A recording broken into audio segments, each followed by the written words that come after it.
Black men commit suicide more than anybody else in America. They're the highest number of people who take their own lives. The numbers have been on the climb for both Black and Hispanic men, okay? Significantly from 2000 to 2022, all right?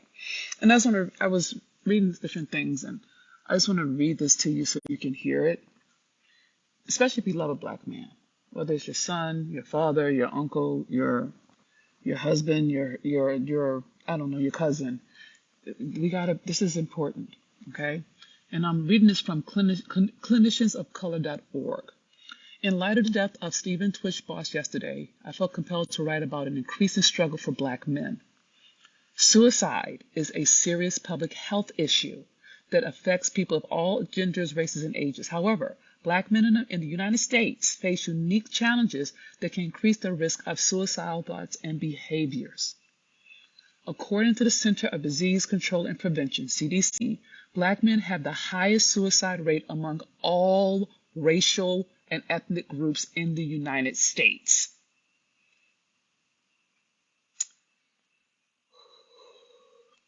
In 2018, the suicide rate for Black men was 22.8 per 100,000 compared to the overall national rate of 14.22 per 100,000. Okay, so I want y'all to see that from 14 to 22 is almost double for Black men than it is for everybody else. Okay, and then what this clinician goes on to say is that Black men have a higher risk of suicide because they are likely to experience discrimination, poverty, and violence. Okay, all of which profoundly impact mental health. And Black men are less likely to seek mental health due to the stigma of being weak or being thought soft. Okay, and there's also access. A lot of times Black men who are dead or found dead, they don't rule it as a suicide. They don't call it a suicide. They don't label it. So it never gets the attention that Black on Black crime gets, you know? And so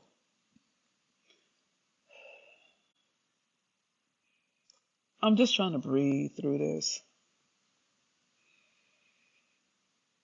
And for those of us who do struggle or work through or manage or transform our relationship to depression and anxiety and trauma and triggers and holidays and expectations, all the things that when you're alone by yourself and you listen to the whispers, they can get really loud and they sound very, very convincing. So mental health, mental wellness, emotional wellness, healing is not a game. And Black men don't have the social permission to say, I don't feel good. I'm hurting. There's not a lot of safe spaces for them to speak that without ridicule or man up and all that they even say to each other. So my point is, you never know whose life you're going to save.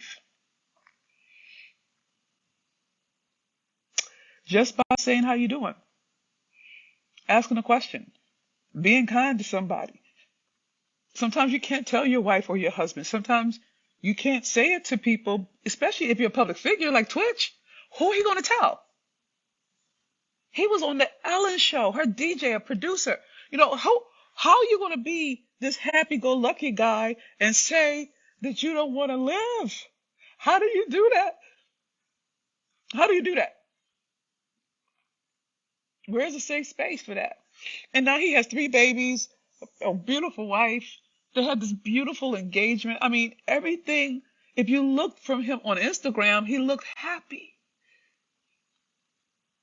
But not every smiling face is a happy person, right? So for those of you who care about Black men,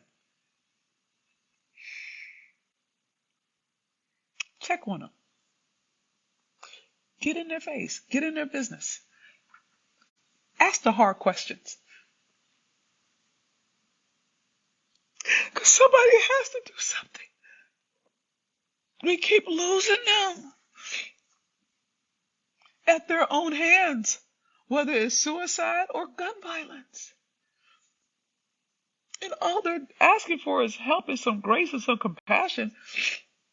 And and the way they say it doesn't always communicate. So, you can't, it's just, I feel like we keep losing them.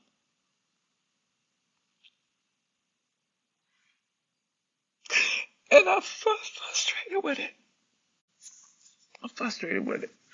So, anyway, my point is, check on the black men in your life. I don't care if they're friends or fathers. I don't care who they are. Just check on them. And ask them, look, dude, how you doing? Do you want to take yourself out? Look, is there stuff you want to get off your chest? I'll listen. One of the things you can do for any human being is just hear them out. Just hear them out. And you have to keep in mind that black men are positioned as a threat, so they don't get a lot of grace. They come in defensive because they have to defend. And that's not taken away from any other culture, any other group, any other gender. I'm just saying, as women, we have permission to say we have mental health needs. Men across the board don't have permission to say it. And black men are penalized if they are considered weak in ways that is just really, really violent. And so I just need you to understand.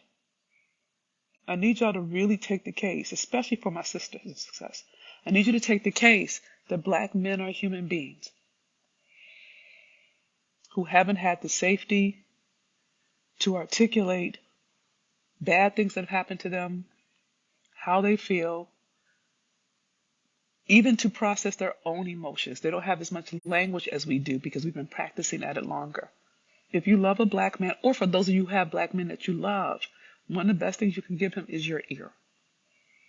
And recommend therapy. Not as a fix-it, but a safe space where he don't have to worry about offending nobody. It makes the difference. There's an organization that I raise money for called Black Men Heal. .org. It's a nonprofit, and they have a thing called King's Corner, and it's just for the men. It's for the men to talk about their mental health. It's like their Oprah. It's like their round table. And I'll get the link and I'll put that in. I'll put the link in here, right? But fundamentally, what I'm saying is, one of the things we can give black men is a safe space to not to have to be strong. We want it from them all the time. We want it from them all the time. And I'm going to encourage you to give what you want to receive, because you may save his life. Yeah.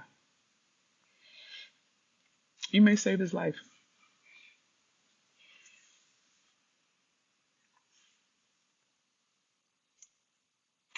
That's all I got. This is Dr. Venus. Please share this video. Thanks.